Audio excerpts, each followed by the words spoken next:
officer at the PS office at the U.S. Embassy. Josh, thank you so much for joining and making the time. And I would request you to make some introductory comments. Thank you very much. Great. Thank you, Asif. And thank you so much to EMK Center for organizing timely and relevant programs. And at this time, certainly youth employability and everything COVID related is certainly front and center on all our minds as we all plan for what the world will look like for ourselves and for our loved ones in the future as we move past COVID toward our future new normal. I'm excited to be here today because I think academic research, scientific research, and innovation are the future. These are exactly the fields and exactly the reasons that we need people like you studying science and engineering. So, first of all, I'm not a scientist. I'm not an engineer. The panelists who are coming after me are far better qualified than I am. I'm a diplomat. I'm a connector. I work with people. My job is to help promote and strengthen the relationships between people in the United States and Bangladesh. And there's no better way to do that than helping people move from one place to the other and back again. And sharing the ideas and the knowledge that research and research collaborations can build. So today I've got very brief remarks. I want to talk about three simple topics very quickly. The first, education. The US and a US university is a great place for your science education and your academic research, whether it's in a library or a laboratory. Second, innovation takes more than money. It's not just R&D money, but it's also a support system to protect intellectual property and protect your published works that help make that possible. And finally, I want to talk about perseverance and the future. And really, that's where I want to start right now. So we know that research and development is an investment in the future. We know that the overwhelming majority of research endeavors and innovations come from failure. And we know that trying and failing and getting up and trying again is the most important part. And we know that through it all of these innovations and successes, even when they first look like failure, are all built on the framework of intellectual property protection and the sharing of information through research collaboration. And these are some of the areas where the US excels. I mean, first, the United States is a world leader in research and development, with government and private entrepreneurship funding investing nearly $500 billion annually in research and development. But money alone doesn't mean anything. Fancy laboratories and new equipment mean nothing without good people, smart, dedicated scientists and researchers operating those tools and recruiting their peers from around the world who are experts in innovation with cutting edge skills and knowledge to innovate new process and procedures. And behind all of that is intellectual property protection. It's hardly an exciting topic to talk about, but knowing that your research is copyrighted, protected, that innovations that are patented are protected in a system of rules and registration is valuable. Now, government-funded research at universities contributes to the mix of these knowledge and skills. And it's really it's no coincidence that in the United States, some of our hottest regional technology hubs like Silicon Valley grows up, exists symbiotically with research institutions, with some of the sharpest scholars and researchers around. So rest assured, the dollars and cents, the money isn't enough. It takes good, smart people working hard in laboratories and libraries every single day. Now, obviously, one innovation is built on another. And that's one of the reasons that we see prominent research institutions often breeding new, forward-leaning, groundbreaking, or path-breaking innovations. And that's where you come in. Across the US, whether you're studying EEE or CSE or conventional engineering, biosciences, what we can tell you is that coming to the US to study, to innovate, to build partnerships and relationships, and then returning to Bangladesh is the best way to build closer relations between Bangladesh and the United States.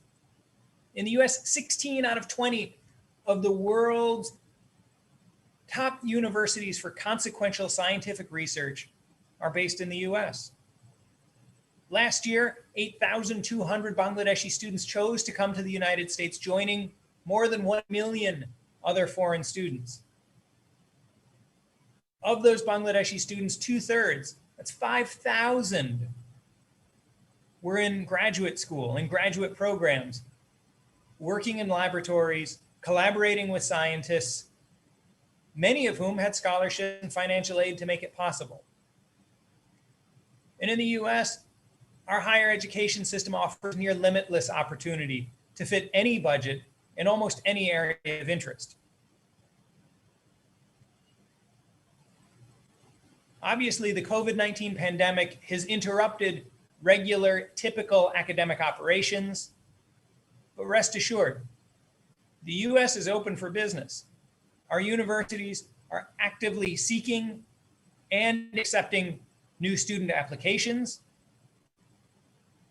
And right now, across Bangladesh, the US Embassy operates Education USA no-cost student advising centers at the American Center at the US Embassy, at EMK, and also at the American Center, at the American Corner in Khulna. No matter where you're located in Dhaka, in Bangladesh, you can call one of the centers and they'll help.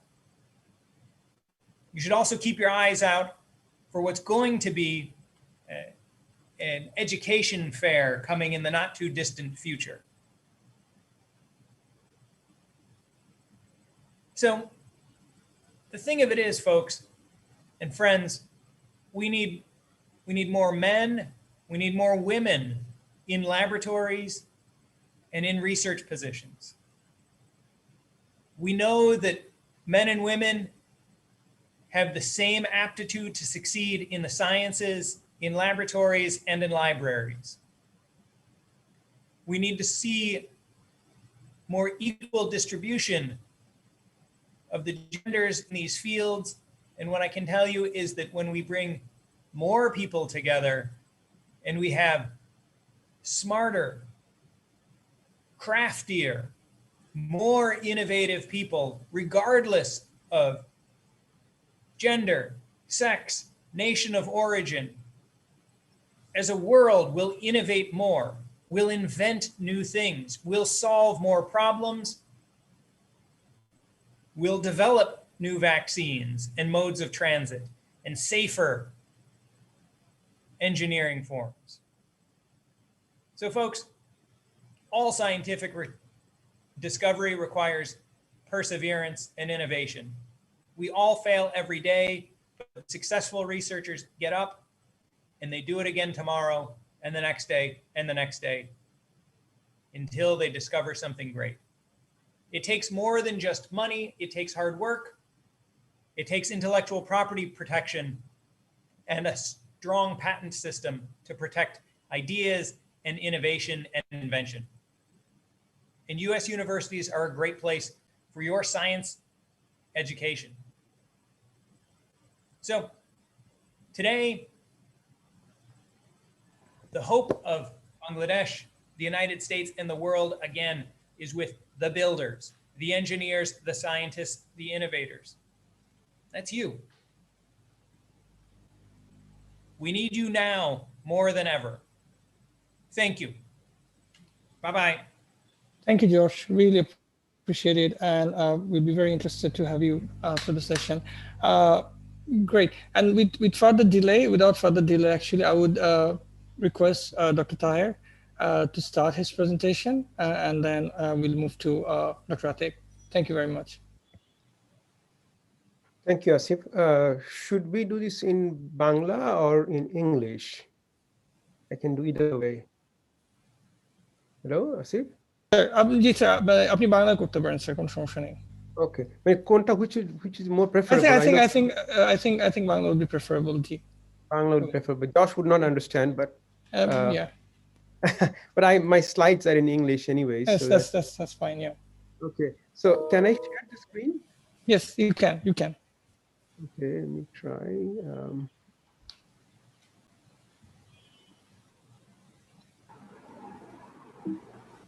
Let's see. Sir, yeah, we can see this, sir. Yeah. Okay. Very good. Very good. Okay. So দুটো question Asif তুমি আমাকে জিজ্ঞেস করেছিলে যে how the field of scientific research has evolved over the years and what are the enabling factors in effective and scientific research. তো আমি দুটো প্রশ্নের উত্তর দেওয়ার আগে জাস্ট আমার নিজের একটু কথা বলে নিতে যাচ্ছি যে আমি পাশ করেছি কুয়েট থেকে 1984 এ সিভিল ইঞ্জিনিয়ারিং এ 84 সে বহু বছর আগে। আর তারপরে আমি 2 বছর বুয়েটে পড়িয়েছি 86 পর্যন্ত। তো ওই সময়ে অনেকেরই হয়তো এখানে অডিয়েন্সের অনেকেরই হয়তো তখন জন্ম হয়নি। ওই সময় দেশে অনেক টার্মোইল ছিল, দেশে পলিটিক্যাল অনেক আনরেস্ট ছিল। তো তখন আমাদের কখন সেশন হবে, কখন পরীক্ষা হবে, কখন বন্ধ হবে, কখন ক্লাস হবে কিছুই বুঝতাম না। তখন খুব আনসার্টেন ছিল। বাট এর মধ্যে দিয়েই তখন বাংলাদেশের একটা ক্রাইসিস সময়ের মধ্যে দিয়ে আমরা পড়াশোনা করেছি এবং বিশ্বাস রেখেছি যে ভবিষ্যতে there will be a better future. BUET সেখানে একটা বড় পার্ট প্লে করেছিল টু ওই ভবিষ্যতের ফিউচারটাকে ধরে রাখার জন্যে, হোপটাকে ধরে রাখার জন্যে আমরা মিছিল করতাম। আমরা ঢাকার রাজপথগুলো খুব সোচ্চার ছিল অধিকারের জন্যে, ডেমোক্রেসির জন্যে। কিন্তু তার মধ্যে আমরা পাশ করে বেরিয়ে যখন পড়ানো শুরু করলাম তখন আস্তে আস্তে বুঝতে পারলাম যে আসলে এই একটা হচ্ছে কারেন্ট স্টেট, যে এই মুহূর্তে আমি আগামী সপ্তাহে কি করব বা আজকের দিনটা কেমন যাবে। আর আরেকটা হচ্ছে সুদূর ভবিষ্যৎ। ওইটা অনেক সময় আমরা ভুলে যাই, কারণ আমাদের ইমিডিয়েট নিডগুলো এত বেশি থাকে যে অনেক সময় আমরা সুদূর ভবিষ্যতে ভুলে যাই এবং তাতে করে অনেক সময় আমাদের হতাশা চলে আসে। বিভিন্ন কারণেই হতাশা চলে আসতে পারে। কিন্তু জর্জ যেটা বলছিলেন যে আসলে ওই হার্ড ওয়ার্ক যেই কাজই করি না কেন, যদি আমি বুয়েটের ছাত্রই হয়ে থাকি বা ঢাকা ইউনিভার্সিটি বা নর্থ সাউথ বা যেকোনো জায়গায় ছাত্র হয়ে থাকি, আমরা যদি লং টার্ম ফিউচার সুদূর ভবিষ্যৎটাকে চিন্তা রেখে যদি কিছু করি তাহলে ইটস অলওয়েজ ইন্সপায়ারিং। আমরা সবসময় দেখতে পারি যে আমরা এই মুহূর্তের কাজগুলোকে কিভাবে ভবিষ্যতে ইউজ করতে পারি। তো ওটা একটা মনে রাখা দরকার যে long term future always drives আস থ্রু হার্ড ওয়ার্ক, পারসিভিয়ারেন্স। তো আমি বুয়েট থেকে পাস করে 86-এ আমি বাইরে অ্যাপ্লাই করা শুরু করলাম। ওই সময় আমার ফ্যামিলিতে খুব প্রবলেম হচ্ছিল, বাবা অসুস্থ ছিলেন খুব, বাবা মারা গেলেন 86-এ। তার পরপরই আমি চলে আসছি আমেরিকায়, ইউনিভার্সিটি অফ ওয়াশিংটন স্টেট ইউনিভার্সিটিতে, পুলম্যান শহরটা, ছোট্ট একটা শহর। ওখানে মাস্টার্স করে আমি 87-এর শেষের দিকে আমি চলে যাই কর্নেল বিশ্ববিদ্যালয়ে পিএইচডি করার জন্যে। তো 89 জানুয়ারি থেকে আমি শুরু করি। ওটা ছিল অ্যাপ্লাইড ম্যাথামেটিক্সে বা অ্যাপ্লাইড মেকানিক্সে। আর 93-তে পিএইচডি শেষ করে আমি তখন জব খোঁজা শুরু করলাম যে কোথায় গবেষণা ভিত্তিক চাকরি পাওয়া যায়, কোথায় ইন্ডাস্ট্রির জব পাওয়া যায়। তো আমি যত জায়গায় অ্যাপ্লাই করি কোথাও জব নাই। ওই সময় আমেরিকায় চাকরির বাজারটা খুব খারাপ ছিল। তো আমি যতই জায়গায় অ্যাপ্লাই করি ছোট একটা নোট পাই, ওই নোটে লেখা থাকে যে তোমার অ্যাপ্লিকেশনটা পাওয়া গেল, কিন্তু আমাদের এই 3000 অ্যাপ্লিকেশন আসছে বা এরকম সাম আনইউজুয়াল নাম্বার। তো আমাদের একটা কফি শপ ছিল ওই কর্নেলে, ইথাকা শহরটার নাম, ওই শহরে ইউনিভার্সিটির ঠিক বাইরেই। তো ওই কফি শপে ওরা বলেছিল যে যত রিজেকশন লেটার আসে সবগুলোকে ওরা ওয়ালে পেস্ট করে দিবে। তো ওই কফি শপটা ছিল আমাদের একটা মানসিক শান্তির জায়গা। তো আমরা যেতাম ওখানে কফি খেতাম, আর ওয়ালে শুধু মানে নতুন কাগজ আসছে, ওরা ট্যাগ করে দিচ্ছে পিন দিয়ে যে এই অমুক জায়গা থেকে রিজেকশন হচ্ছে, এর হচ্ছে, ওর হচ্ছে, থাউজেন্ডস অফ এই রিজেকশন লেটার্স।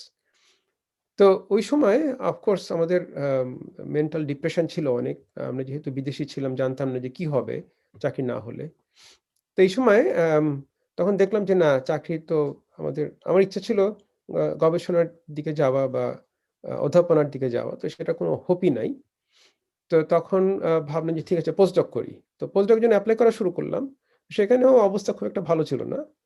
তো পরে আমি আমাদের ইউনিভার্সিটির ভেতরেই ইলেকট্রিক্যাল ইঞ্জিনিয়ারিং এর যিনি হেড অফ দ্য ডিপার্টমেন্ট ছিলেন, উনার কাছে গেলাম। উনার একটা টক শুনে আমি খুব মুগ্ধ হয়ে গেছিলাম মাইক্রো সিস্টেমের উপরে, ন্যানো টেকনোলজির উপরে। তখন ন্যানো টেকনোলজি একেবারে প্রথম দিকে আমেরিকায়। তো ওনার কাছে গেলাম, উনি অনেকক্ষণ বোঝালেন, আমি কিছুই বুঝলাম না। উনি কি Sir, sorry, এক second to interrupt করবো. There are quite a few international audience who would like to join that, but I presentation to English এ তারা একটু request করছিলেন. I'm so sorry in the middle of the presentation interrupt করার জন্য. okay. Yeah. Okay. I'm sorry also. I Yeah. probably could not make the point. Anyways, I will make it আপনি এখান short. থেকে জি, আপনি এখান থেকে continue করেন, অসুবিধা নেই জি। I will speak slowly for Bangladeshi audience for their convenience. So I did my bachelor's in '84 from Buet in civil engineering. I taught there for a couple of years, and then I moved to US to do my master's in Washington State University in civil engineering also. And 1989, I started my PhD at Cornell.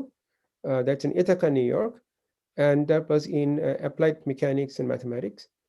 And then I started to look for a job. I had no luck at all in finding a professorship job or a research position or industry. Nothing. A very frustrating time. As I was mentioning, that we had a coffee shop where we could put all the rejection letters on the wall, and we could go and hang around, have a cup of coffee, and be a little bit relaxed. So in this process, when I was giving up hope, I thought of doing postdoc, which you can do after getting a PhD. So I went to talk to the department head in electrical engineering. Of course, I had no idea about electrical engineering. I did my bachelor's in civil engineering and then master's in civil and PhD in applied mechanics and applied mathematics. But I went to talk to him, and he talked to me for about an hour. This is Professor Noel MacDonald. He talked to me about many things. I had no clue. So I was leaving his office, and he stopped me and he said, "I know you didn't understand anything.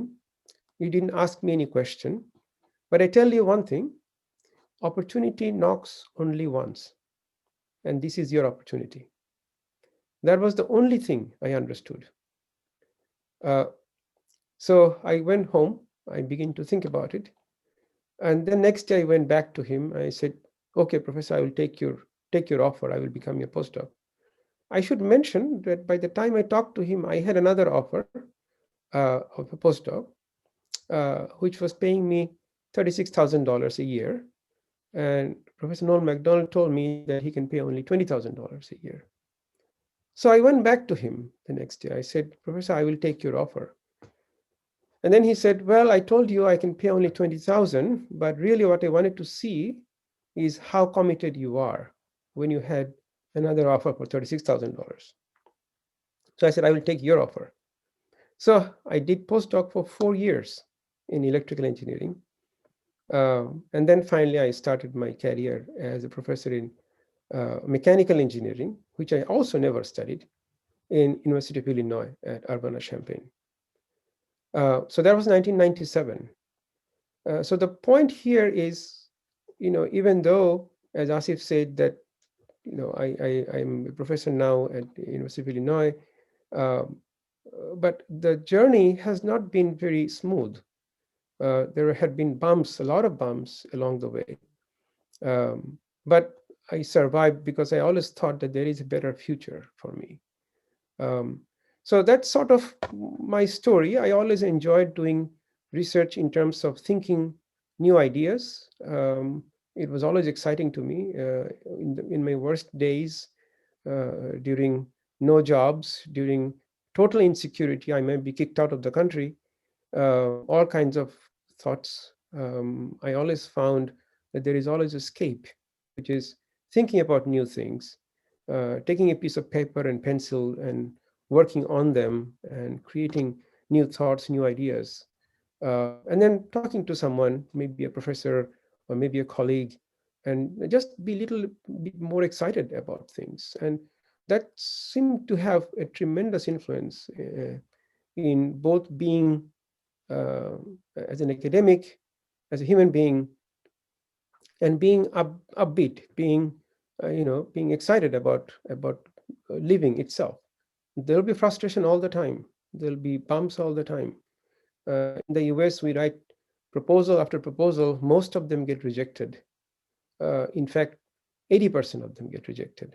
Only 10 to 15% of them get accepted.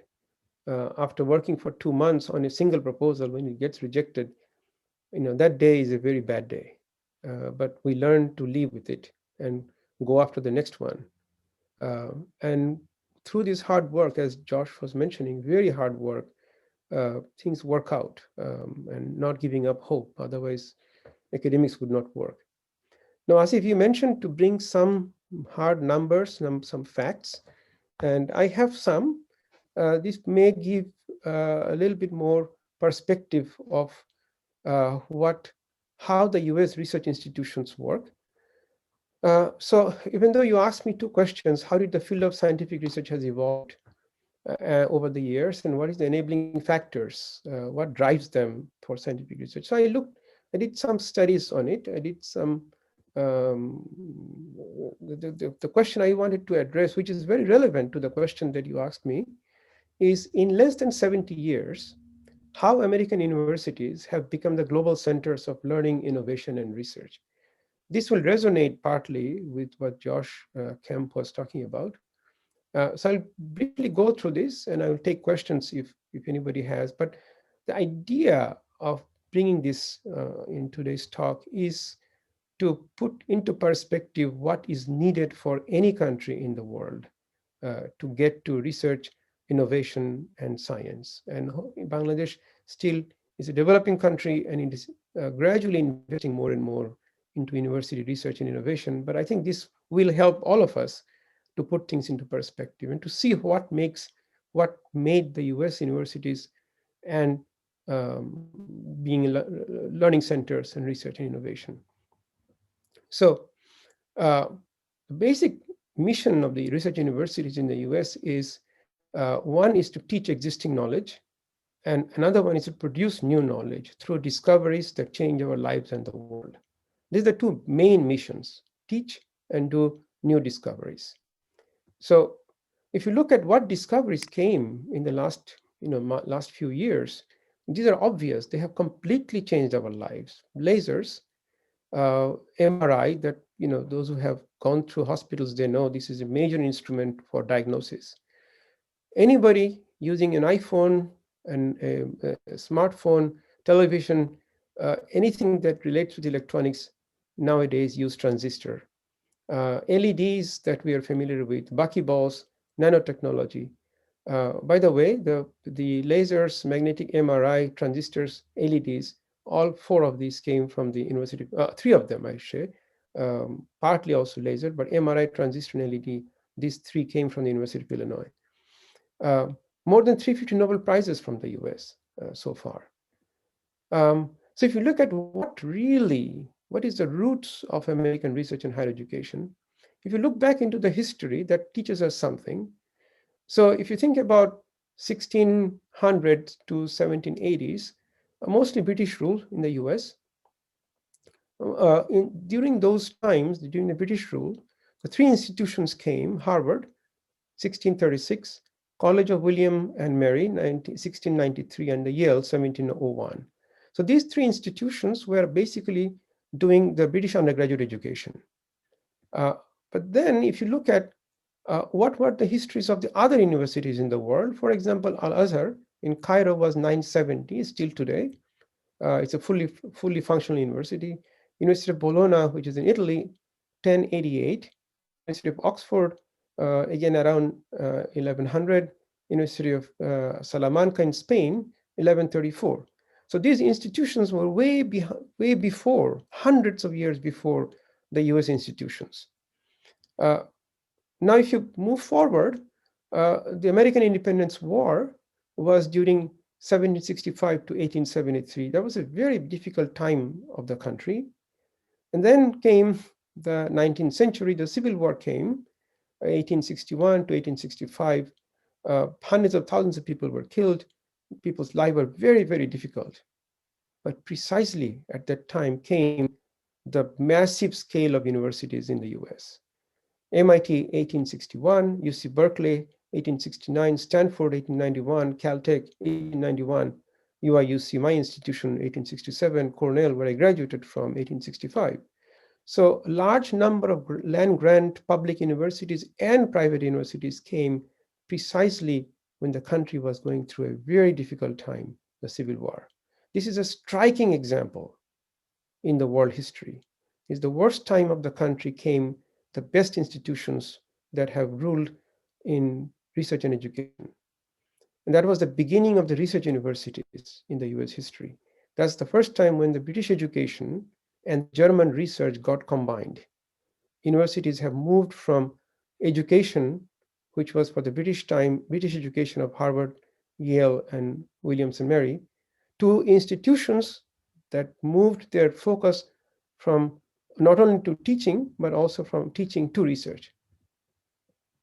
Now move forward. The second industrial revolution was in the 19th and early 20th century.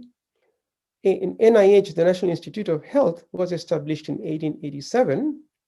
And moving even forward came the second bad time in the US history, the Great Depression, 1929 to 33. And as you know, human lives, families were going through significant depression and difficulties. And then came the Second World War, and then came the national labs to serve the weapons research and to provide the technological base to have the US superiority in the military field. Now, during this time, during early 1900s towards 1950s, there was a vast expansion of the government agencies. Now, these government agencies, like national labs, the research institutions came mainly to provide the ammunitions research. So the government agencies were putting a lot of infrastructure for research. But whether we like it or not, during the same time, there was a large influx of the European intelligentsia towards US, including Einstein was one of them who migrated to the US. So it was a time where the researchers from particularly Europe who were prosecuted or who didn't see much of a future there started to migrate to the United States. So on one hand, the institutions were in place, like Princeton was already there, Caltech was already there. So Einstein came to Caltech and then moved to Princeton. So the institutions which came almost 80 years back, 1860s, were not prepared to accommodate the large number of scientists migrating from Europe to the US soon after or during the time of Great Depression to the end of the Second World War. So they formed the backbone of the US research. National Science Foundation, which has been supporting the basic science, came into being in 1950, again, basically soon after the Second World War, which crafted the main landscape for the research. So what are the values that universities and national labs provided, or on which they could survive. One is the meritocracy. The best idea is valued the most. Best idea meaning independent of your religion, independent of your caste, independent of your gender. Uh, as long as the idea is the best, the meritocracy ruled. Organized skepticism. So entertain radicalized ideas, but subject the claims to rigorous scrutiny. So one can have the wildest idea, it would be hard, but it would be also scrutinized critically by other scientists. Academic freedom, inquire freely without prejudice or bias. So just because my professor had this idea, or our professor's professor had this long-standing idea, doesn't mean I have to be prejudiced by those ideas. I could challenge those ideas. So academic freedom came into being, and creation of new knowledge.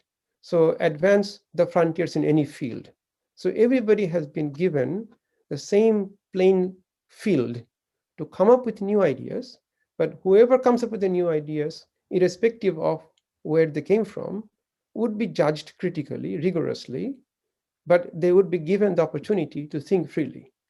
That's how the creation of the new knowledge was given the infrastructure. But then who determines the best idea? Who does the scrutiny? Uh, so if you think about how does this process work? So yes, the government, the taxpayers pay the money. University faculty and postdoc and the graduate students can do the research. And because of the money received from the taxpayers' money, there is an expectation, publications and patents. That's how you protect your ideas, protect your copyrights that Josh was talking about. And then you get tenure, you get promotion as a faculty member, or if you're in national lab, you get promoted, you get salary raise, you get awards.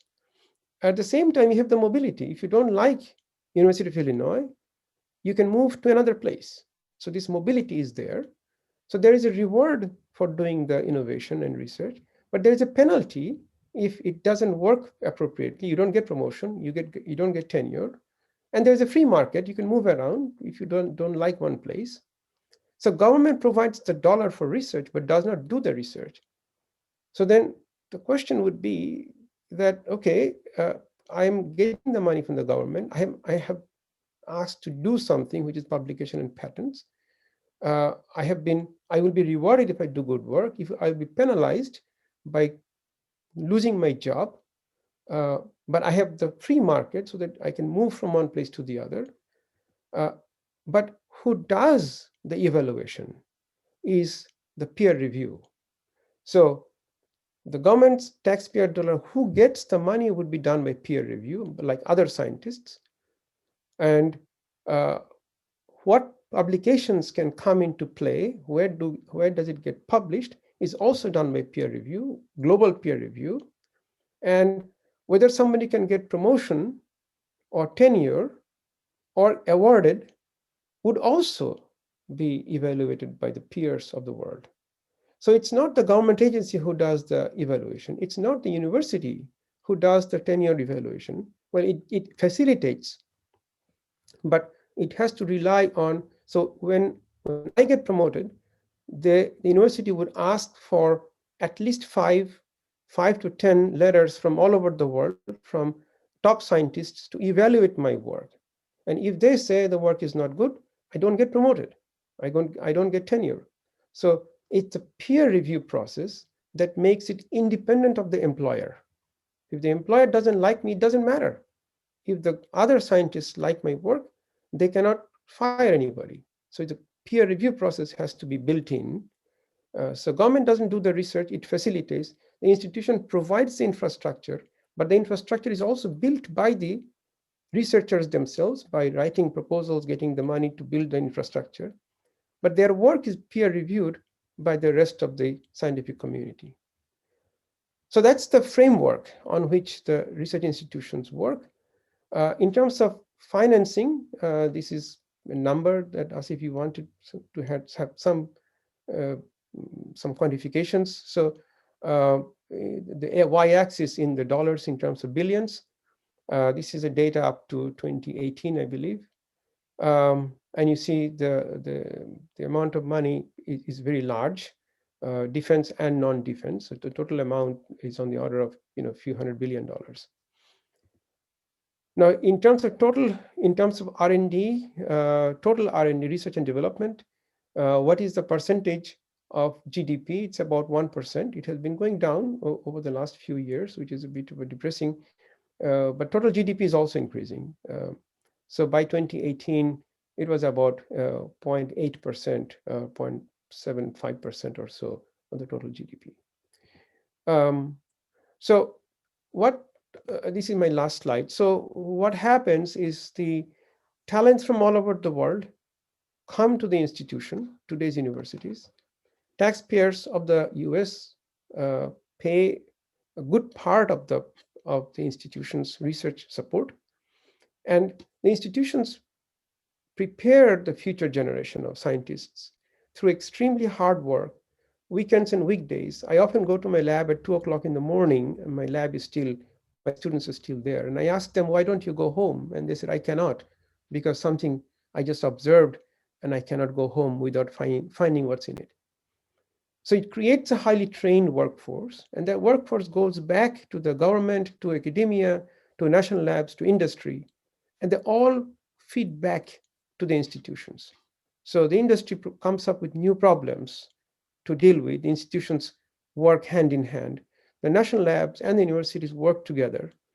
The academia, of course, multiple institutions work together to solve new problems. And of course, the government labs and the government gets some feedback with the institutions.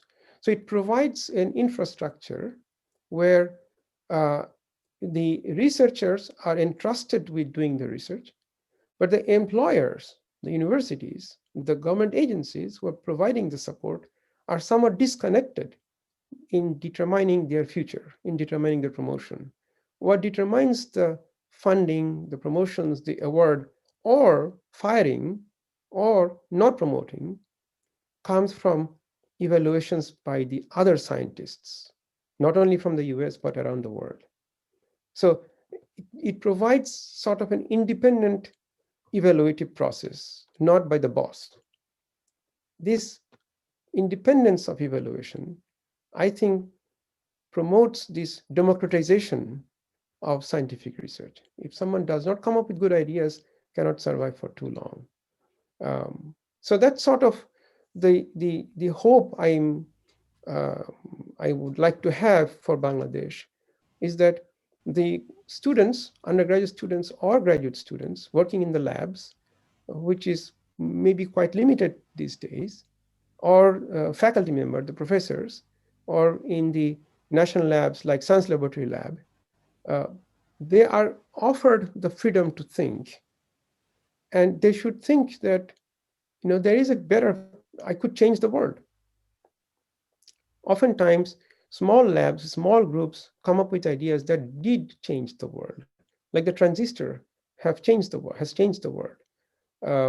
So if the students and the researchers, they all believe in the future that Bangladesh can come up with new ideas, and if their ideas are valued, their ideas would be valued worldwide if they publish, and if within the Bangladesh research infrastructure, if the researchers are provided with reward, honor, and promotion, and whatever it is, based on the peers evaluation, not by the boss's evaluation, not by the chancellor's evaluation or vice chancellor evaluation, then it becomes independent of who pays and who evaluates. And that becomes democratized. That becomes much more credible system. And there has a penalty and reward system together. And if that is done, then our students would be much more prepared to go anywhere in the world, US, Australia, Canada, wherever it is, and contribute to science. And maybe go back home, go back to Bangladesh, which is coming up with more and more opportunities. And again, change in whatever way the world. And my world, your world are different. Your world could be changing just a small community around you. So that passion to believe that I could do something that would have an impact in the world or in my community or wherever it is, and if it is valued by the peers, I think that's the path forward. And I hope that that can be done. It's not that difficult. So I will take questions Thank you, from sir. now on. Thank you, sir.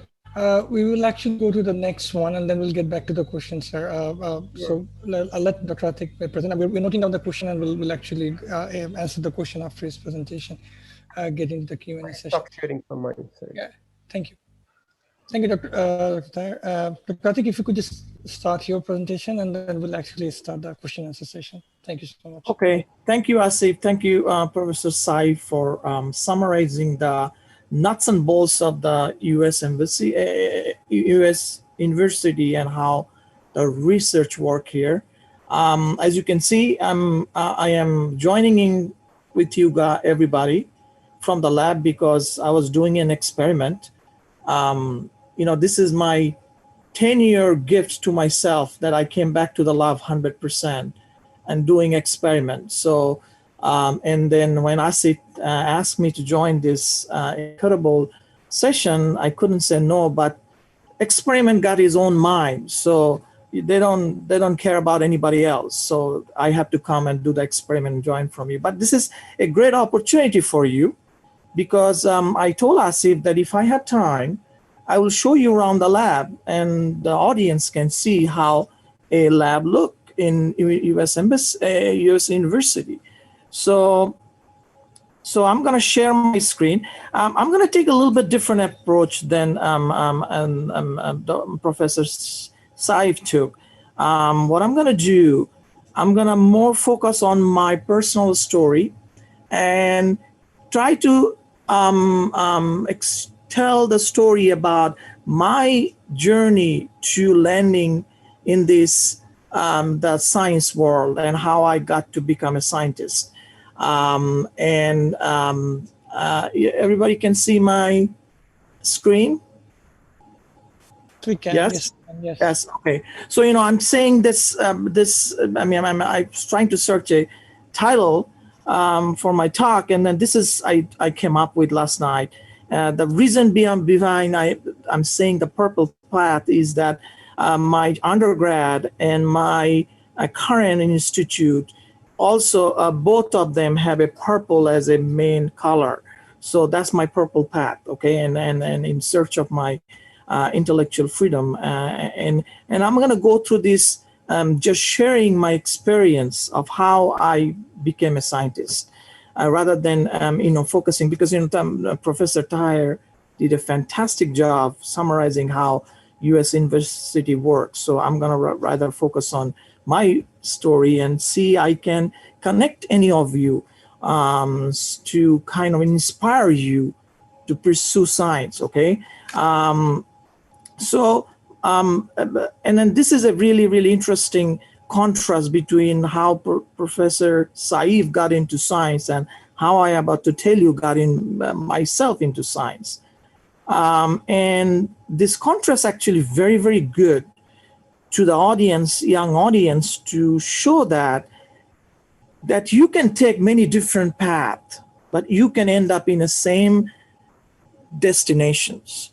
So that's why I think it will be really, really useful to show that. So my journey is very, very unusual because first 20 years of my life, okay, these are the question that's Asif asked me to focus, yes? The key question someone should ask himself or herself before deciding a career on scientific research. And the second question is how the pandemic impacted the science, how I'm doing science differently than I did it, 6 months ago. It's kind of unbelievable how much it changed, yeah.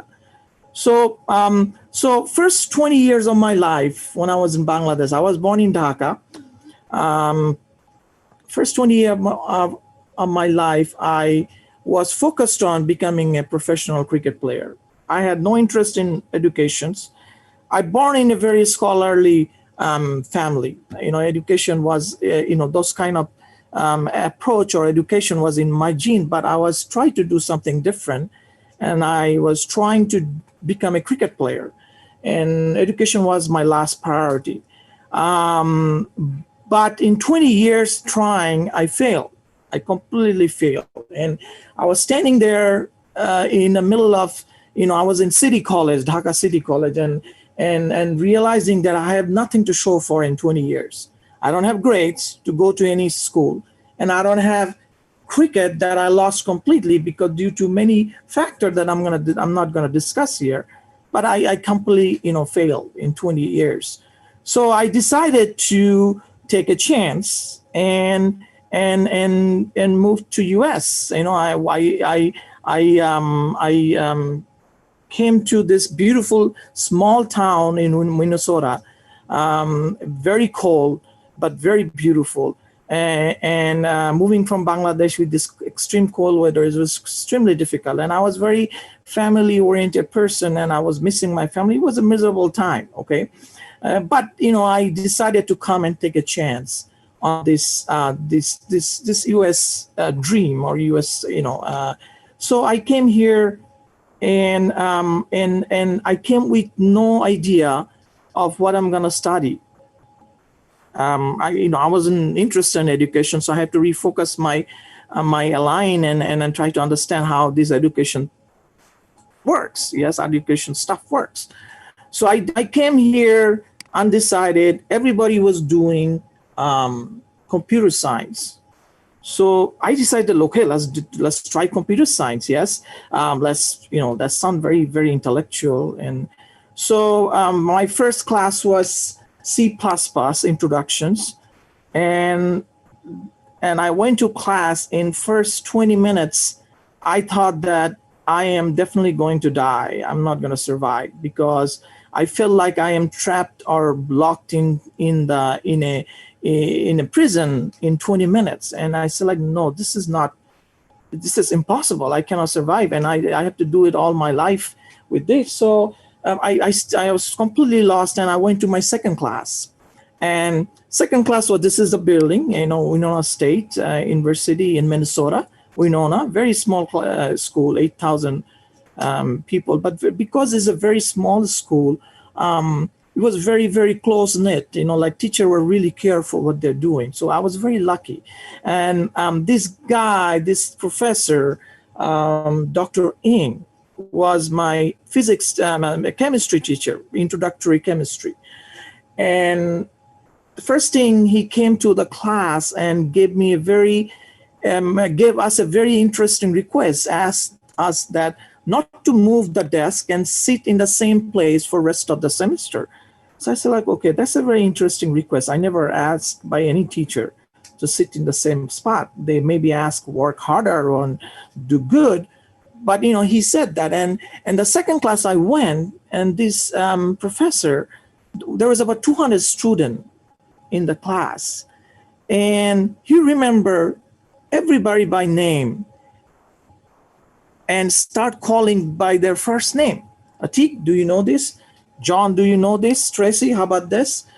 I was just astounded by his care and his personalized his educations, and he really touched me in that day. That's just right away he became one of my role model. And this is so important for young people who's trying to do something in the world. Finding a role model or mentor is so important. I cannot stress. And over my talk, I will emphasize that over and over again and try to show you the example, because I'm here where I am now, because I have good mentor.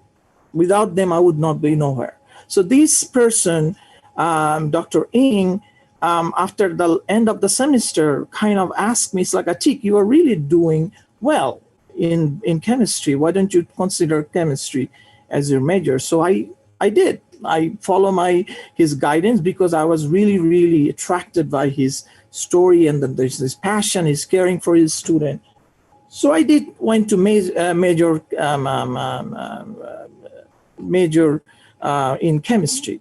So now I often ask this question by student. Okay, this is the most common question I find from my student. When and how did you know that you want to do this for rest of your life. So this is finding your niche. Yes, how you know what you're gonna do rest of your life. So there is a job and there is a purpose. Okay, very few people can find both in same field. Okay, same subject, same job, that finding the purpose in your life. So what is the difference between purpose and job? Purpose is the job that you are born to do in your lifetime. It is the history of mankind chose you to do. Okay, that is purpose. And if you can combine purpose for your occupation or job, you're probably going to be the most happiest person in the world.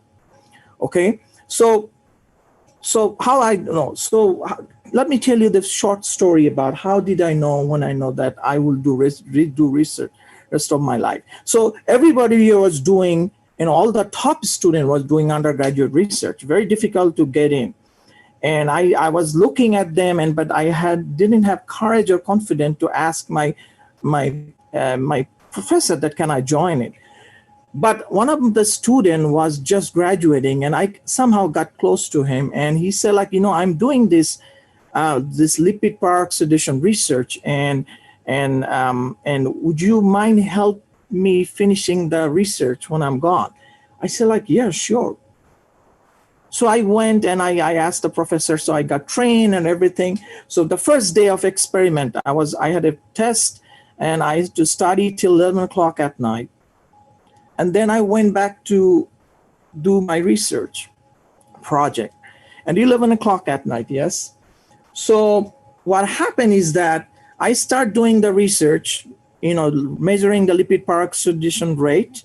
And next thing I know that it is morning. Okay, the 8 hours of my life, I have no idea how did it went. Okay, so then I realized that there's something here that's for me. So when you find something that you really, really enjoy, what happened is that time, okay, shomoy, loses its meaning. Okay, time just passed by like water in the river.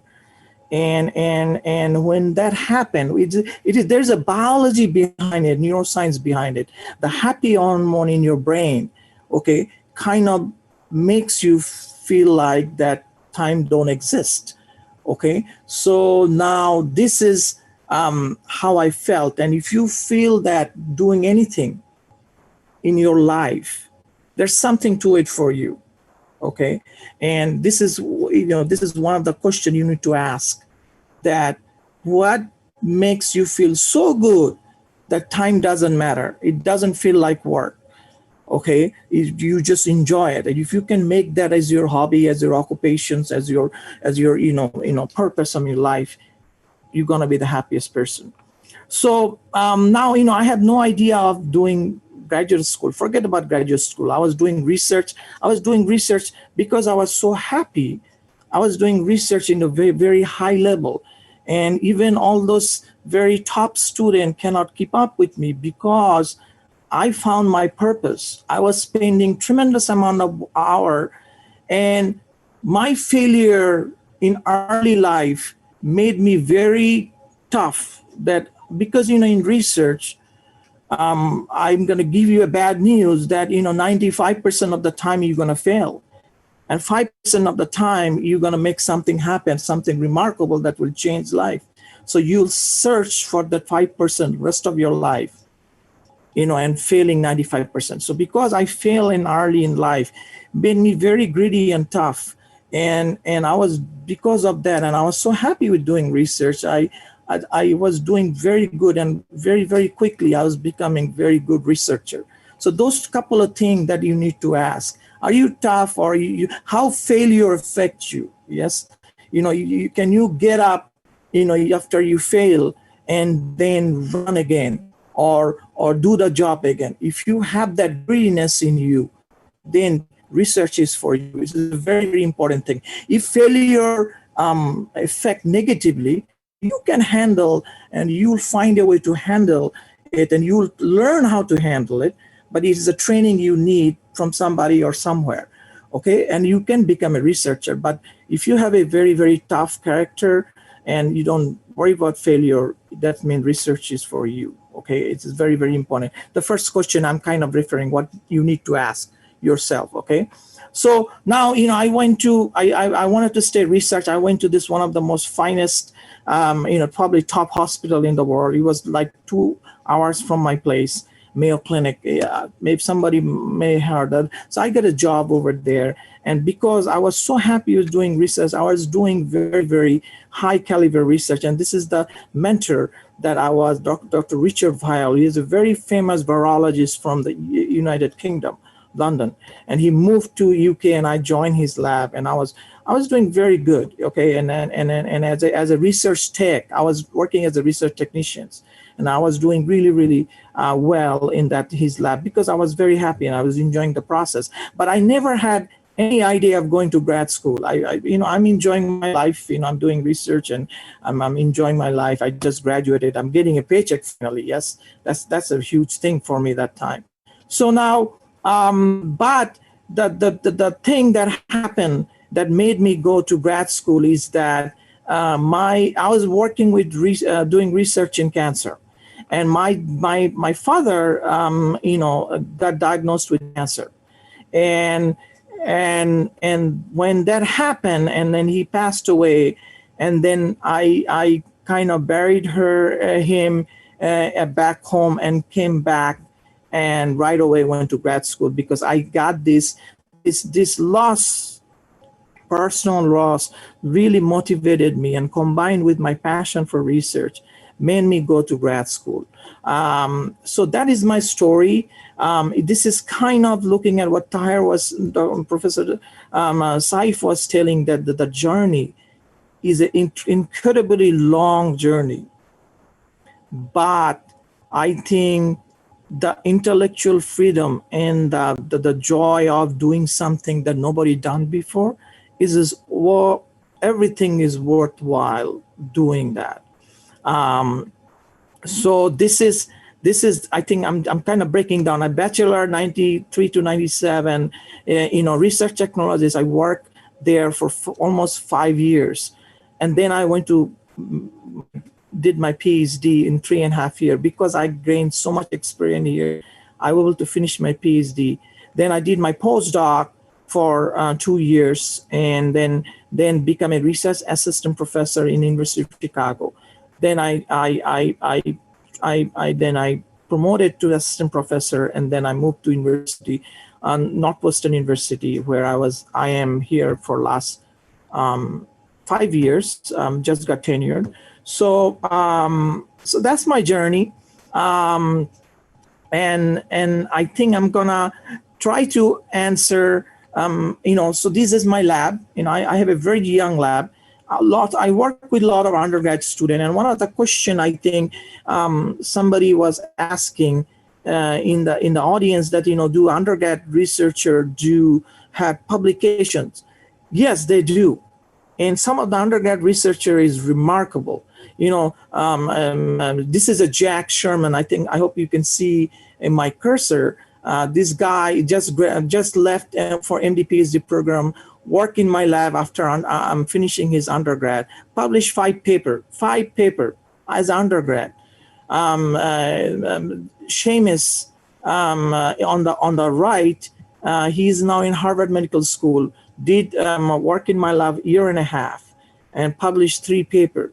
So yes, you can. It's this is sky's your limit, and if you work hard, and if you're passionate about research, it's absolutely you can do. And then this is my kind of where are we located in the downtown of Chicago, and I'm trying to minimize my. So and this is Dr. Saif was telling how much U.S. invest in research infrastructure, and that's why U.S. is who they are. Yes, so this is the building. Just they built our university just to dedicate research. It's an absolutely gorgeous building. There's no wall in this building, and I hope to show you around a little bit if I can. Let me see whether it work or not. So now the question that I want to answer to you is that how pandemic changed the science. Yes, how I am doing science differently. First thing happened is that science become the centerpiece of humanity. I have to tell you this, I never felt so good about doing science in my life because people really care. Public asking constantly that how are you doing, how are you doing, even any research. They're very, very curious about, because we know now if we overcome this pandemic and if we can become the old civilization that we had 6 months ago, because it got to be innovation and science. That's the only way we're going to overcome this thing. Okay. Now, and so science people are very interested, and I am really communicating with a lot of the public that how what you're doing. I'm more open to it, and the second thing that a pandemic did, it's never, it was very collaborative, yeah, but it is made it very open access discipline that we all share, okay? And I can give you just my personal story that what I did for this pandemic. Yes, if you go to, this is our lab website, please go and visit. And then if you go to the lab and if you go to our resource page, what we did is like we did about 16, 17 training, online training. So if you go to research space and you're going to get all this training already filed and already ready to go for you to go and learn. This include some specific techniques like, MTT assay, flow cytometry, whatever you need basic to become a scientist. And you can learn in this website. Very, very well done video. One of my medical student did this.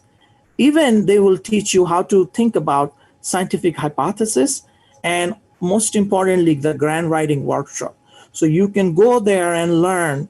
And I am doing this for our lab, but everybody is doing that all over the United States. So that's how I'm doing that. I think so you can go and learn and get some experience that how to do what, okay? This is so, and then that's the third thing I'm going to say, the publications. Professor Saif mentioned about how the publication system works. Now, everything is going into preprint, okay? The preprint is, let's see, I can unshare my screen. The preprint is, hang on here and show. Okay, here. So preprint is basically is a biorepository that where you deposit all your recent, not that. Sorry, I'm doing a couple of things together. Just give me a second. Okay, here. I'm gonna unshare my screen 1 second and share it back to show you that what I mean by preprint. So this is a website I'm in, okay? It's a BioRx, okay? So this is people without peer review, they will dumping all their research work. So other scientists can have access, okay? So let's type it here, see how many COVID paper is there we can find. Let's look at this. And if you look at here, and you'll see that 2,000 paper that not been peer reviewed or is sitting there in the repository. So other scientists can access to this result and move the field forward. Okay, so we can create a vaccine. All right, so this is how science changed. It's incredible how science changed these days, and I'm so excited to be part of this incredible journey.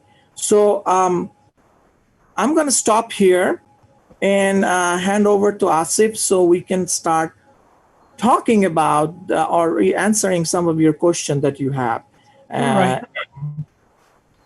Thank you, Dr. Ahmed and Dr. Taher. We would actually really go to the few basic questions that I think the audience had, and because I think there's a lot of interest and we don't get this chance. So there was of course one question regarding whether the undergraduate students can do research. That's one of the questions that I think Dr. Ahmed answered. But if Dr. Saif would like to address that, I'm happy to do that. And then we do have a couple of quick questions. Let me go through this. Just the question that I'm looking at, so that we don't miss out the question from the audience, and just see if we can answer those. Right. Just give me a second. So there's one is basically which is basically, of course, the limitations of Bangladesh, and I think we probably have talked about it, so I'm not gonna talk much about this. One of them say that applying to US universities in North America, Bangladeshi students don't have many scholarships, especially in computer science, MS, PhD. Also, not much Fulbright scholarship fellowships. All these countries have government grants in computer science. Why don't you have other? So this is a question to the government of Bangladesh, and I think we need to answer that. And then for Fulbright scholarship, we can always come to EMK Center and we can talk about this. And so I'm not going to address that. We'll also look into, is it tough to get financial aid scholarship if one aims to complete both MS and PhD in USA for people who are from biology background? That's a question. I think if Dr. Ahmed can answer that. Yeah, so can you repeat the question? Sorry. Is it tough to get financial aid or scholarship if one aims to complete both MS and PhD in USA with biology background, people who are actually with biology background? So if you get into any PhD program in biology background, you're gonna get a scholarship. As simple as that. They're gonna give you a stipend, okay? And when student come in my lab, I am obligated to pay his tuitions and pay his stipend. Okay, stipend is not that big. It's about $30,000 a year, but you can survive with that money. Okay, if you have a single thing. So, so now there's a two option. Yes, is a master's, or you do master's and PhD at the same time. People in US prefer that you do master and PhD at the same time. Okay, master student, the master program, that's where they usually you have to pay. But if you get into PhD program, if you get your GRE and somehow you get into a program, the university will pay you a stipend. Okay, I don't know any other university in the US in biology that you have to pay your tuition when you do your PhD. So that is a really, really plus thing. So I will highly recommend is people who's trying to do both, do it at the same time, do PhD, so you're going to get the scholarship for that. Great. Thank you very much. So we'll go back to Dr. Saif again. So, and as I've said that, I think because a lot of the time I had the discussion with Dr. Atique also in a personal level, so one of the things I think the tenacity and the requirement and everything, but in a very nutshell, in your opinion, you've been researching for such a long time, Dr. Saif. So how would you kind of tell some of the characteristics of a good researcher, or what makes a good scientist, basically? What are some of the basic quality of a good scientist? I think curiosity. Okay. That's the most important part. I mean, it doesn't matter whether a student is in Bangladesh, Dhaka University, or Buet, or wherever. There is a lab somewhere, and a student can always ask questions that might have been answered before in textbooks, but it doesn't matter. A curious mind can always do some experiment or write simple codes, mathematical codes or algorithms to ask a question. And I think coming to the US or any other Western world, it's very competitive. Yes, all of these students going for PhD are funded, but it's very competitive. Now, what I think is getting more and more important is in US institutions, they like to see what did the student do in addition to GPA, GRE, and so on. So to be quantitative, in mechanical engineering, I have been the associate head for the last 5 years, recruiting graduate students. So the ratio of the students getting financial aid and the application is about 20 to 1. Out of 20 applications, one can get in with financial aid. And what we look mostly is that did the student do something more than just getting a graduate, an undergraduate degree? Is there a conference paper written by the student, or a second author or third author in a publication? If a student has done some research, and again driven by curiosity, and maybe guided by a faculty member in Bangladesh, that makes it a big difference to be to be considered for this kind of fellowships or financial aid as in PhD student. So I think what is needed is just sheer curiosity. Read and see what you can do.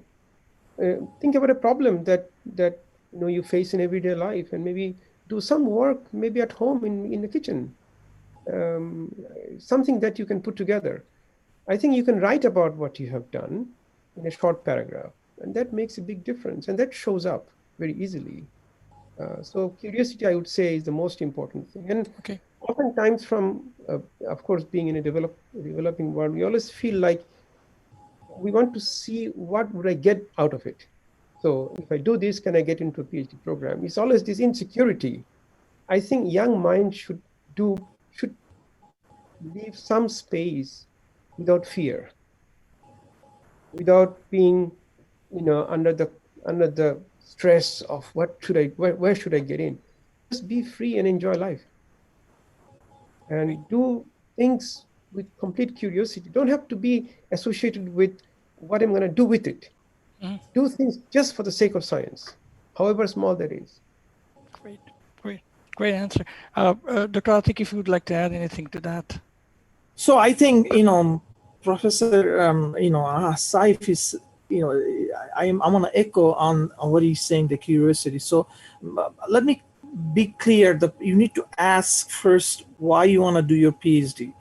People do graduate school not to sleep well at night. People go to grad school that the question that keep them up at night. Okay, that is the difference. You need to have a convictions first. Find your question that keeping you up all night, and then go to grad school. This mindset is really, really helpful. Okay, not because that, I want to have a PhD, because life will be miserable for you if you just want to have a PhD. Okay, because PhD in the United States is really, really hard. Okay, is not a easy game. But if you have that curiosity and if you have the passion with that, I think you can do remarkable things. I see. I mean, student from our country is as well equipped intellectually to do a fantastic PhD and become a faculty than any other of the world. I mean, I believe in that and so if you believe in yourself and have that kind of passion that you find, the niche, I think you'll be successful. Okay, but make sure that you know why you want to do grad school. What is the reason behind it? Great, and I think please, Saif. Yeah, I just want Sure. to reiterate what Atik was saying. I think every single student who came from Bangladesh that I have seen in my last 22 years, and I've heard from my colleagues from MIT, Stanford, Michigan, they all have proved themselves to be some of the finest students. I cannot overemphasize what Atik just said. Most of our students who came from Bangladesh have shown to be some of the finest students in the US now. We have to be very proud of ourselves. Thank you so much. And I think that actually gives us hope, because I teach at an university, and I think one of the thing that I think I had a discussion this with Dr. Atik before, and I think I should say that here also, that with PhD, the amount of grant and everything that you get will actually really done in a way to keep you focused in your study, basically. So as you said rightly, probably that it's not, it is tough, it is difficult, and you have to have that mindset, basically. The second question that I had in mind, and I think there are a lot of other questions that I will probably will try to answer. So you both have your lab, and then I'll start with Dr. Atik, and then I'll move to Dr. Saif, basically. So when you are hiring a scientist for your lab, what are the questions you ask? What are the traits that you try to find out? So if you're hiring an undergrad or a grad students for your lab, what are the questions that you ask? So number one question that I ask every person who come through my door is that why science? Why you want to do science? Listen, the number one thing to do science, because it's not easy, it's really difficult. Is number one is to do science and do research is hard. I can teach a person everything, all the techniques out there, but if you don't have heart and if you don't have passion, I cannot give that a person. So I try to assess that, but that is a very tricky thing to assess, yes, for individual with the 20 minutes or half 1 hour interview, that whether this person has convictions or passions. So that's comes with experience. I interview enough students through my life that I can now pick very easily that, whether this person will last. So that is the thing, that you need to show me that you really genuinely have passion for this thing, because that is the number one thing. Because these people, when they have passions in everything, it doesn't matter. They can go through very hardship, okay, and still standing tall, because passion is a engine, the fuel of their engine, and that's never runs out. It just keeps going and going and going. And I see these people do incredible thing. So and that goes back to the point, is that make sure that you have convictions of what you want to do your PhD or grad school or research for. Same question to Professor Saif. Yeah, if I want to add, I look for, like Atik was saying in the interviews, I look for three things. One is, does the student have the curiosity? And the second is the attitude. If a student shows the attitude that one can collaborate, one is willing to learn, willing to share. And the third thing is, I wait for the questions they ask me. If they have no questions, that means they don't have either curiosity or the right mindset to do the research. In fact, there are data that shows that GRE score versus the questions they ask, those who become very successful in their future careers are highly correlated with the questions they have asked during the interviews. So if a student asking questions about what I do, what's the future of the lab, and so what is science, is probably the reflection of the curiosity, number one. Number two, attitude towards science. If a student comes to say, well, I just want to be your student, just give me some money, and that's not the right attitude. And so, again, attitude, curiosity, and that gets reflected in the questions they ask. I may give a quick example if that helps. Sure. I got an email a few years ago. It's a long email with 3 paragraphs, and each paragraph asking that each paragraph is about one of my papers, so 3 papers, and each paragraph summarize what I have done and how better it could have been done. In other words, criticizing my papers. So I wrote it very carefully. So in contrast to somebody's writing that my research interest aligns with yours and hence I should be your student, this student is writing 3 paragraphs criticizing my 3 papers and how better he can do.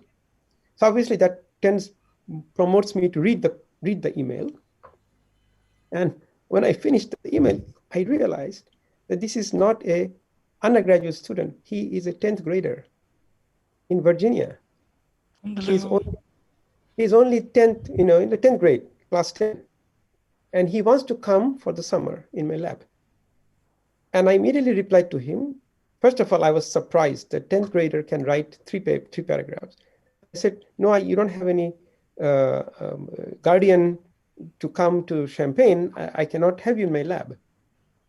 And then 2 days later, I see this young boy in my lab sitting with my postdoc. And I was surprised. And he said, well, I contacted your postdoc. My postdoc was German. And he said, your postdoc told me that I can stay with him. So I came. He spent the whole 3 months in my lab. And then after he was leaving, he said, can I come next summer? And I said, it doesn't matter because you do whatever you want to do. So he came next summer. And then he went to Stanford with full fellowship to do undergraduate. And then he finished his PhD in 3 years in Stanford, full fellowship. That's what I mean by curiosity. Amazing. Yeah, it's great, and I think one of the participants that we're having in at the EMK is basically who asked the toughest question is the 8th grader, and then Professor Imran actually asking for his mentorship. So there are quite a few specific questions, but before that, my last question from your side. So we're talking a lot about soft skills in the post-COVID era basically. So whether you know how to communicate, your critical thinking ability, your analytical skills, your team building ability. And oftentimes, I think a lot of the researcher or people who are thinking about a career in scientific research, things that might not be needed in that particular area. So how important do you think the so-called the soft skills, which I don't call them soft skills anymore, I think because those are probably the hardest to get, your ability to communicate, your ability to relate. How important do you think that are for a scientific career?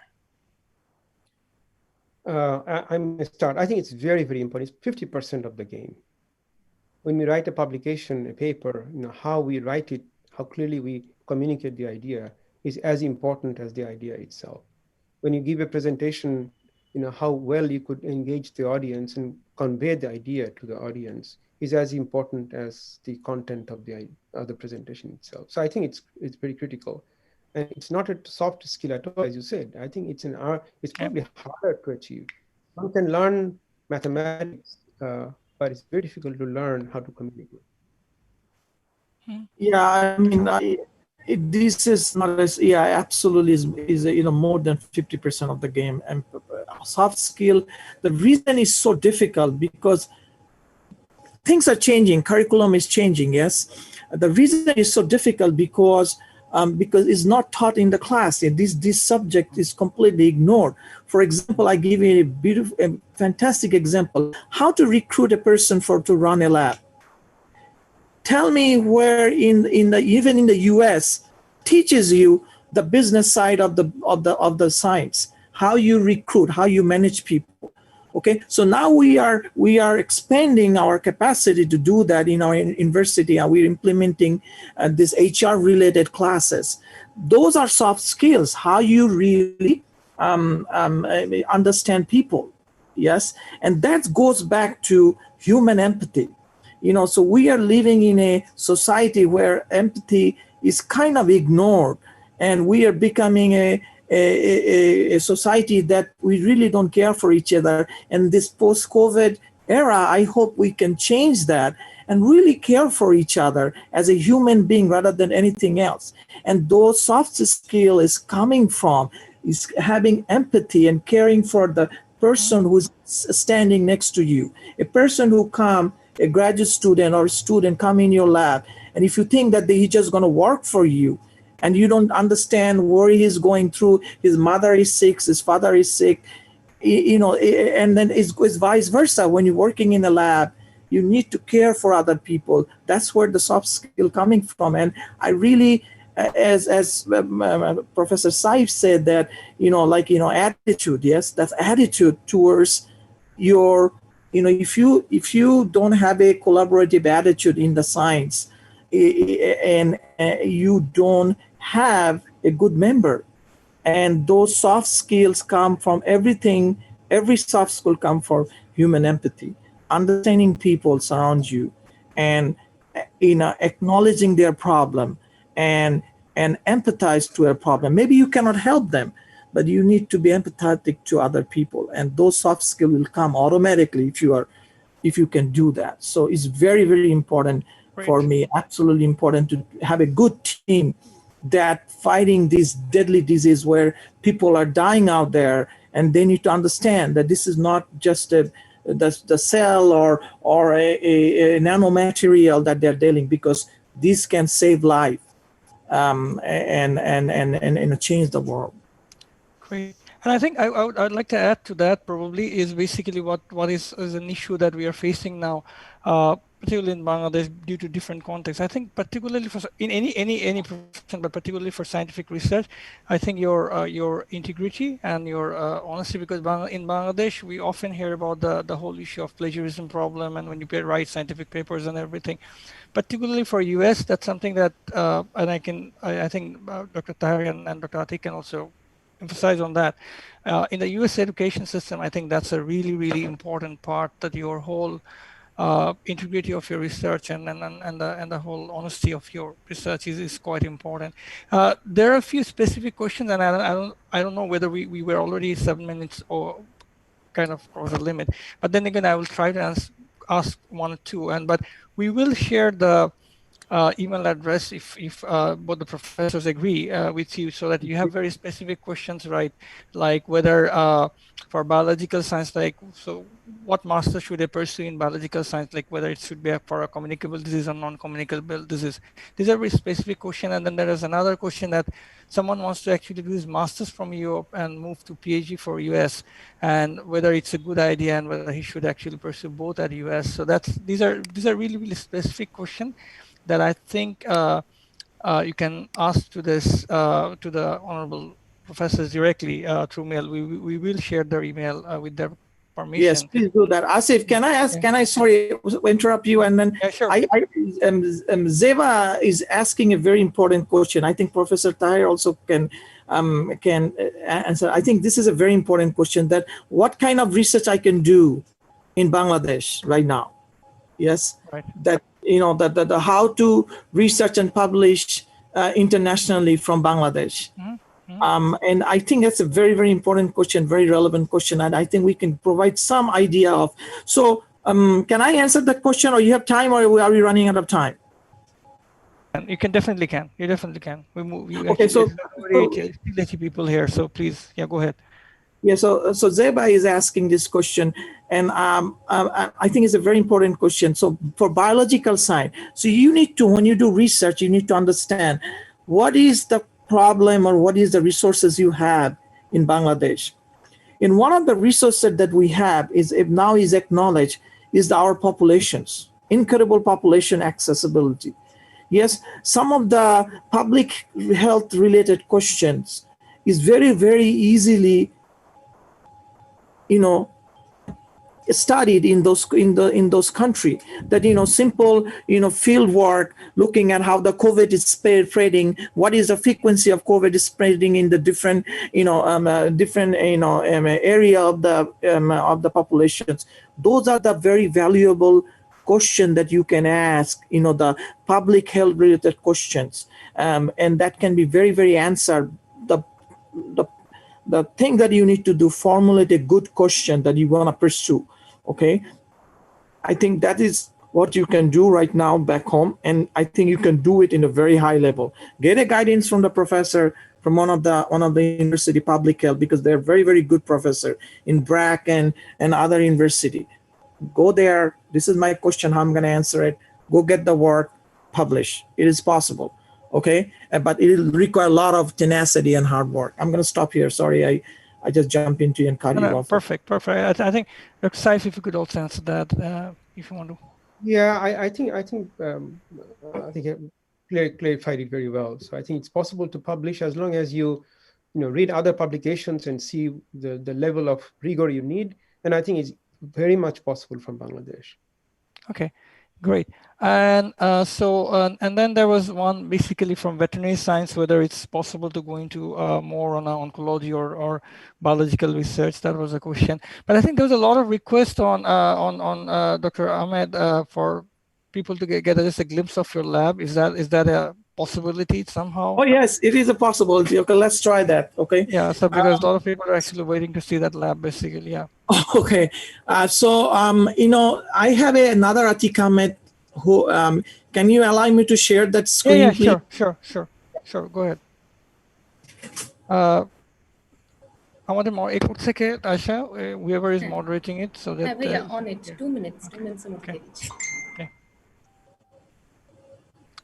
Yeah, just yeah. So I thought that it'd be interesting, and you can ask the question. We'll share the email address of both the professors with you, Sure. and I think they've been so kind enough for us. Every time we reached out to them, they actually have responded. So I'm sure they're gonna, whenever they get time. I'm sure they're also very busy, but whenever they get time, they'll be willing to answer that. So that's. But I think probably you would like to see the lab. In fact, interesting. I've been to that lab, and it is a really great lab, basically. Dr. Atik, if you could please check, we have given you co-host on that account as well.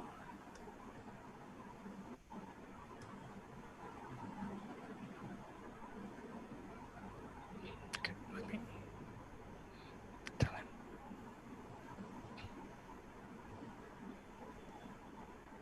So it's going to take a little time. I would like to request the participants to keep a little patience. Yeah, I think they will basically. Yeah, it is hopefully. Yes, there he is.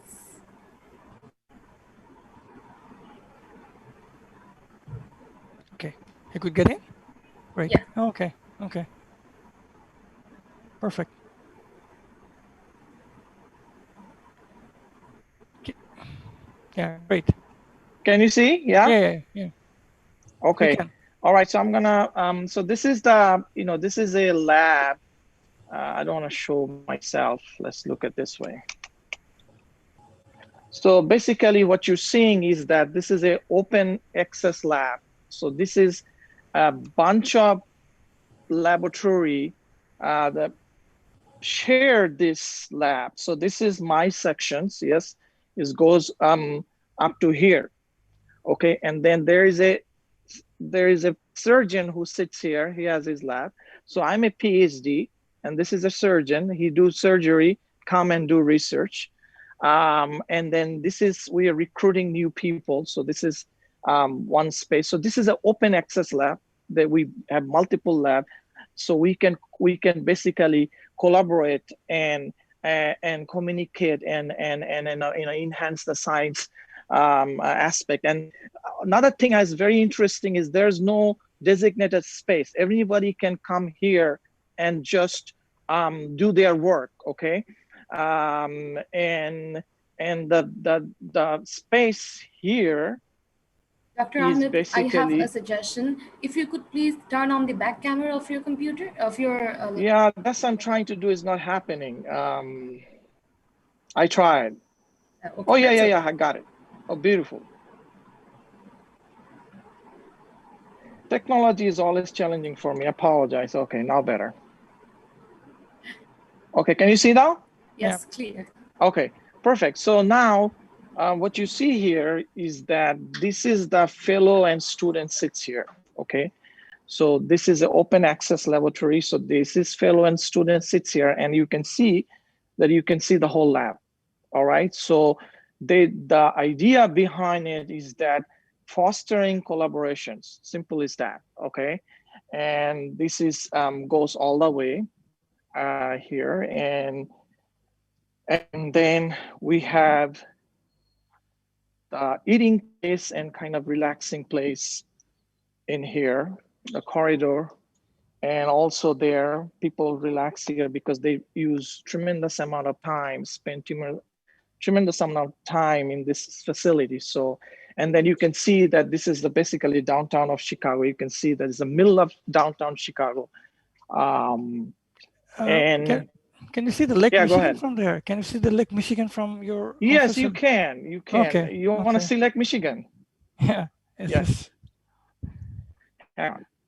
So, and then, these are the facility that where the patient samples come in, and we keep the patient samples. These are the COVID patient samples that we are growing to do the experiment.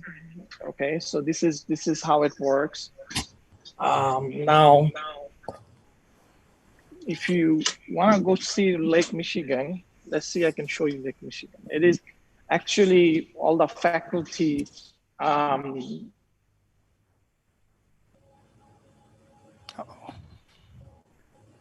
I think, yeah. Okay. What?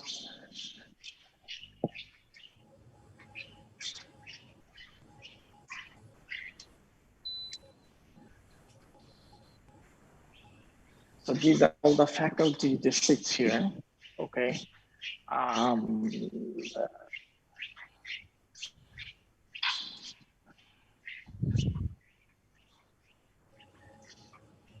and this place is for senior fellow because these are view is remarkable.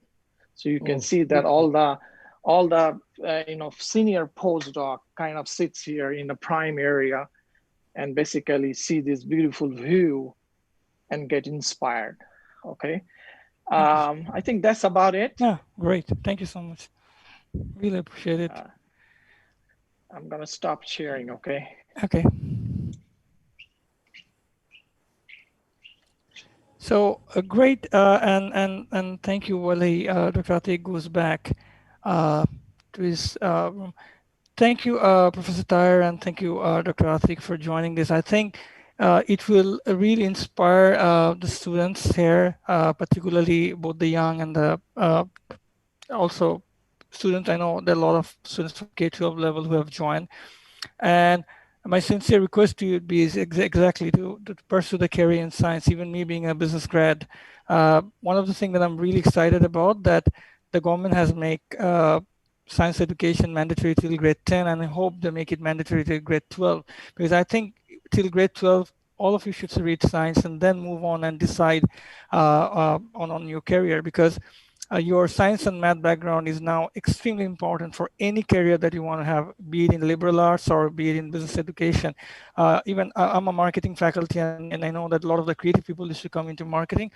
But if you look into the next 5 years, and we have a session on marketing, the main thing that's going to dominate your marketing career is actually your ability, your mathematical ability, your just the math. How good are you at math?